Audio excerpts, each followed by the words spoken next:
The valley of Norvik followed the river. From the hills above, the land curved gently downward toward a slow-moving stream that wound through the center like a narrow ribbon of silver. The soil near the river was dark and fertile, and for generations farmers had worked the same ground, trusting the steady rhythm of seasons to guide their lives. Spring brought planting, summer brought growth, autumn brought harvest, and winter gave the land time to rest. Rain was part of that rhythm. Some years were wetter than others, but the river had always stayed within its banks. The valley floor absorbed what it needed, and the rest flowed quietly downstream. Flooding belonged to distant places, not Norvik. So when the rains began arriving earlier each year, most people treated it as nothing more than a change in weather. More water meant healthier crops. More water meant fuller harvests. No one complained, except Merrick. Merrick owned a narrow stretch of land along the eastern side of the valley where the ground sloped slightly toward the river. His fields were smaller than most, divided into long rows that followed the natural curve of the land. The soil there was rich but heavy, and after strong rains it held water longer than the higher fields farther away. For years Merrick had noticed something others ignored. After storms, shallow pools remained scattered across his land long after the sky cleared. Water collected in low places and soaked slowly into the soil, sometimes leaving young plants weak or yellowed before they recovered. The damage was never large enough to cause alarm, but it was enough to notice. One spring morning after a long night of rain, Merrick walked the length of his fields in silence. His boots sank slightly into the soft ground as he moved between planting rows where thin layers of water still reflected the gray sky. He stopped near the lowest section of the field, where a shallow pool spread wider than usual. The river had not overflowed. The water had nowhere else to go. That afternoon, Merrick began digging. At first, he dug only a narrow trench leading away from the lowest section of his field toward a shallow ditch that ran along the edge of the road. The trench was not deep, but it followed the natural slope of the land, guiding trapped water away before it could settle. When the next rain came, the difference was small but visible. Water drained faster. The soil dried sooner. The improvement encouraged him. So Merrick dug more. Another trench along the western edge. Then a longer channel across the center of the field where water tended to gather after storms. Each trench connected to another, forming a slow network of shallow paths guiding excess rainwater toward the roadside ditch and eventually back to the river. The work was slow and exhausting. Most days he dug alone. Some days he worked before sunrise when the air was cool enough to make the effort easier. Other days he continued until evening when long shadows stretched across the fields and the soil hardened beneath the setting sun. By the end of the first year, faint lines marked his land where trenches crossed between planting rows. They looked strange against the smooth fields of his neighbors. The villagers noticed. One afternoon during planting season, a pair of farmers stopped along the road and watched Merrick digging. "What are you building?" one of them called. "Paths for the rain," Merrick answered without stopping. The men laughed. "You cannot farm trenches. Water belongs in the river." Merrick continued digging. The laughter followed him down the road long after they left. Over the next 2 years, the network expanded. The trenches became more organized, spaced evenly across the land. Some were widened to carry greater flow. Others were reinforced with packed soil ridges to prevent erosion. After each storm, Merrick walked the channels carefully, clearing debris and repairing collapsed edges where needed.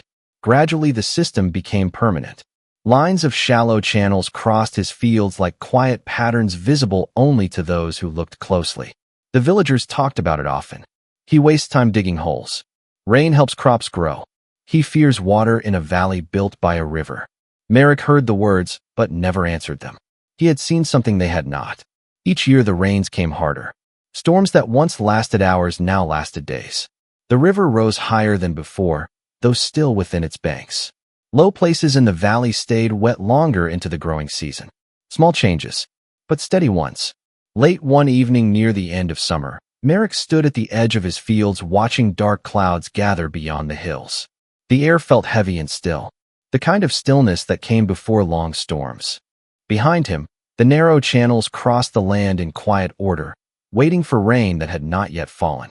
The valley looked peaceful. The river moved slowly as always. Nothing seemed different.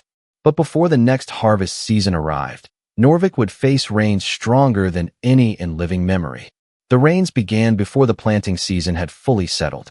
At first, the storms came as they often did in early spring, steady showers that darkened the soil and filled the river with fresh water from the hills.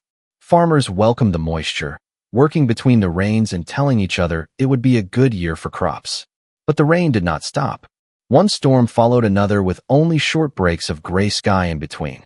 The ground remained damp even on clear days, and low areas across the valley began holding water longer than usual. Still, most farmers continued working as they always had.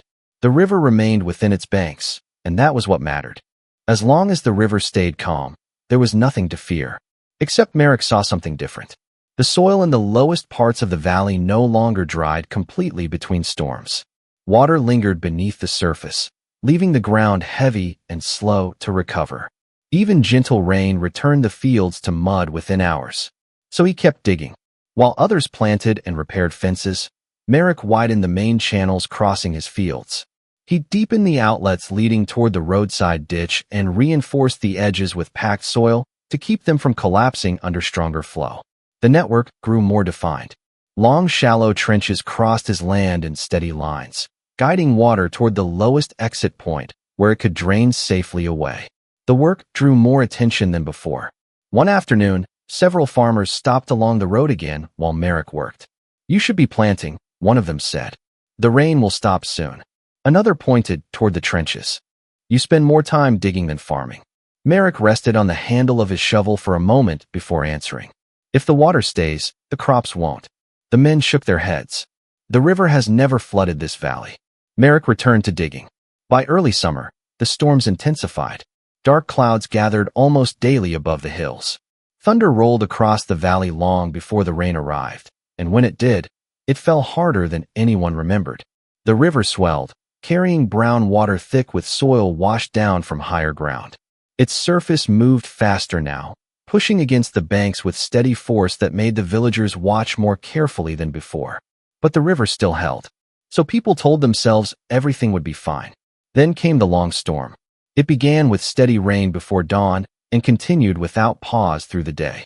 By evening, the valley floor had turned into a patchwork of standing water and flowing mud. Narrow paths between fields disappeared beneath shallow streams that formed wherever the ground sloped downward. Through the night, the rain grew heavier. Wind drove the water sideways against walls and across open land. The sound of rain striking rooftops became constant, blending into a dull roar that lasted until morning. When daylight finally came, the valley looked different. Fields near the river lay covered in shallow water reflecting the gray sky above. Crops that had stood upright days earlier now bent under the weight of mud and pooled rain. Still, the river had not overflowed. So the villagers hoped the worst had passed. But the ground was already full. When the second storm arrived 2 days later, the water had nowhere left to go. Rain poured across the valley faster than the soil could absorb it. The river rose higher than before, pushing close to the top of its banks. Water spread outward across the lowest fields, merging with the standing pools already trapped there. Farmers walked their land in silence, watching rows of crops disappear beneath muddy water. Some tried digging quick trenches to drain the fields, but the effort came too late. The soil collapsed easily under the weight of water, and the shallow channels filled faster than they could empty. Across much of the valley, the fields turned into wide stretches of standing water. But Marek's land looked different. The channels carried the water steadily toward the roadside ditch, forming narrow streams that flowed continuously away from the fields. Instead of pooling, the rainwater moved, slowly but constantly, following the paths Merrick had carved over years of quiet work. Even during the heaviest rain, the fields did not drown. Water passed through and moved on. By the third day, the storms finally weakened. Clouds broke apart into lighter patches, and thin sunlight reached the valley floor for the first time in nearly a week. Farmers walked their fields with heavy steps. Some crops lay flattened in mud. Others had begun to rot where water remained trapped around the roots. Entire sections of land looked beyond saving. Then they walked toward Marek's fields, and what they saw stopped them in silence. The ground was wet, but not flooded. Water still moved quietly through the trenches, draining steadily toward the ditch and away from the crops. Plants stood upright where others had fallen, their roots still holding firm in soil that had not drowned. One of the farmers stepped carefully into the field and pressed his boot into the earth. Soft, but stable. He looked back toward the valley where standing water still covered much of the land. For the first time, no one laughed. Because the storms were not finished yet, and the river was still rising. The river reached its highest level 2 days later. By then the storms had weakened into steady rain, but the water flowing down from the hills continued feeding the valley long after the clouds began to break apart. The river moved faster than anyone had ever seen it, thick and brown as it pressed hard against its banks. Farmers walked the valley road watching the current in silence. No one spoke about flooding anymore. They only watched. Late that afternoon, water finally spilled across the lowest sections of land near the river. It did not come as a violent wave, but as a slow spreading sheet that moved steadily outward, filling shallow depressions and joining the pools left behind by earlier storms. Fields closest to the river disappeared first. Rows of crops vanished beneath muddy water, their tops barely visible before sinking completely from sight. The ground beneath softened and shifted, turning firm soil into unstable mud that swallowed footprints within minutes. Some farmers tried to save what they could, pulling plants by hand and stacking them along the higher edges of their land. But the effort was small against the slow advance of the water. By evening, much of the valley floor lay submerged. For the first time, no one laughed. Because the storms were not finished yet, and the river was still rising. The river reached its highest level 2 days later. By then the storms had weakened into steady rain, but the water flowing down from the hills continued feeding the valley long after the clouds began to break apart. The river moved faster than anyone had ever seen it, thick and brown as it pressed hard against its banks. Farmers walked the valley road watching the current in silence. No one spoke about flooding anymore. They only watched. Late that afternoon, water finally spilled across the lowest sections of land near the river. It did not come as a violent wave, but as a slow spreading sheet that moved steadily outward, filling shallow depressions and joining the pools left behind by earlier storms. Fields closest to the river disappeared first. Rows of crops vanished beneath muddy water, their tops barely visible before sinking completely from sight. The ground beneath softened and shifted, turning firm soil into unstable mud that swallowed footprints within minutes. The river had done what it had never done before. It had claimed the land. When the rain finally stopped, the valley stood silent under a pale sky. The water remained for days, trapped across the low fields where the soil could no longer absorb it. Crops rotted where they stood. Mud hardened into uneven ridges as the water slowly retreated, leaving behind land that would take months to recover. Farmers walked through the damage with slow, careful steps, measuring losses without speaking them aloud. But again, Marek's fields told a different story. Water had reached the outer channels, but had not remained. The trenches carried the overflow steadily toward the roadside ditch, and from there back toward the river, where it could move away without drowning the crops. Even when the water stood highest across the valley, Marek's land had remained protected, not dry, but alive. Now, as the ground began to settle, the difference became clear. Plants still stood across much of his fields. The soil, though heavy, held its structure. Instead of deep layers of mud, only shallow traces remained where water had passed through on its way downstream. Farmers came quietly to see. They walked along the trenches, studying the lines carved across the land. Some followed the channels from one end of the field to the other, watching how each trench joined the next until the water reached the main outlet. It seemed simple now, too simple to have been ignored. One farmer stopped beside Marek as he cleared loose debris from the edge of a trench.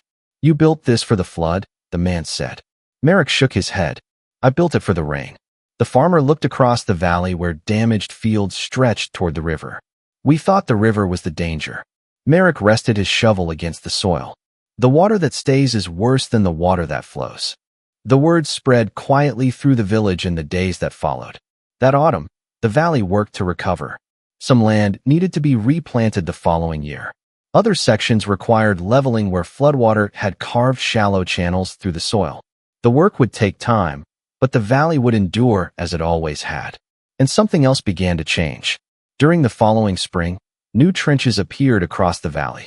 At first they were small and uneven, dug by farmers learning through trial and error. Some collapsed after early rains. Others were widened and reshaped as people discovered what worked best for their land. But the pattern spread. Fields that once lay smooth and open began showing lines like those Merrick had dug years before. Water moved differently now. Storms still came, and the river still rose during heavy rains, but fewer fields drowned beneath standing water. The soil drained faster, and crops recovered sooner after storms passed. Late one evening near the end of planting season, Merrick stood at the edge of his land watching the valley. Across the fields, narrow channels crossed the ground in quiet order. Some were new and rough, others already shaped by flowing water into steady paths. The work of one man had become the habit of many. An older farmer approached and stood beside him. "We laughed at the trenches," the man said. Merrick did not answer. The man continued, "We thought you were digging holes in good land."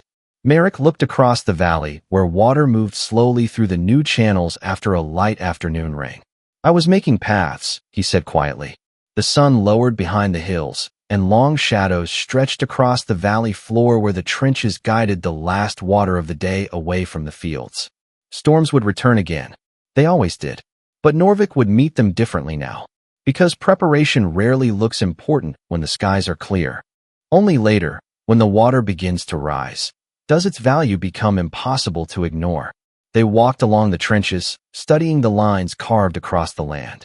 Some followed the channels from one end of the field to the other, watching how each trench joined the next until the water reached the main outlet. It seemed simple now, too simple to have been ignored. One farmer stopped beside Merrick as he cleared loose debris from the edge of a trench. "You built this for the flood?" the man said. Merrick shook his head. "I built it for the rain." The farmer looked across the valley where damaged fields stretched toward the river. "We thought the river was the danger." Merrick rested his shovel against the soil. "The water that stays is worse than the water that flows." The words spread quietly through the village in the days that followed. "I built it for the rain." The farmer looked across the valley where damaged fields stretched toward the river. "We thought the river was the danger." Merrick rested his shovel against the soil. "The water that stays is worse than the water that flows." The words spread quietly through the village in the days that followed. That autumn, the valley worked to recover. Some land needed to be replanted the following year. Other sections required leveling where floodwater had carved shallow channels through the soil. The work would take time, but the valley would endure as it